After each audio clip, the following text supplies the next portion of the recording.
let's determine if these matrices are in row-echelon form. So in each row that doesn't have all zeros, we have leading ones, and each one in the next row is to the right of the one in the previous row. So this matrix is in row-echelon form. And further to this, we can see that the column of this leading one in the third row does not have all zeros in that column. So therefore this matrix is not in reduced row-echelon form, but just row-echelon form. And furthermore, assuming that this matrix is an augmented matrix that represents some linear system, in the last row we have 0x plus 0y plus 0z is equal to 1. So therefore the left hand side contradicts the right hand side, or this equation is inconsistent. So therefore this system of linear equations does not have any solutions.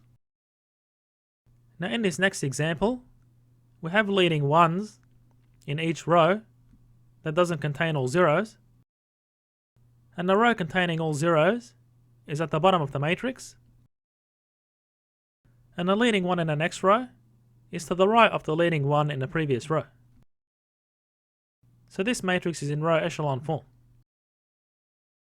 Now in each column, for each leading one, we can see the other entries in the column are 0.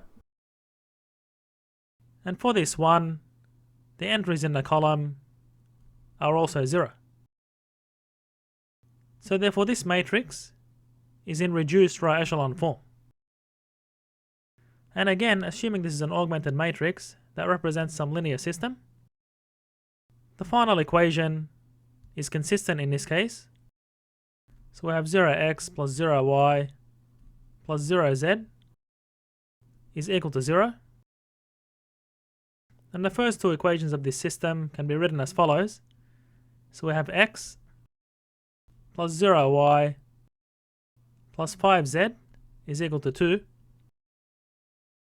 And 0x plus y minus z is equal to 3. So therefore we can write x in terms of z and y in terms of z, and therefore we can express this solution parametrically by taking z as some parameter t.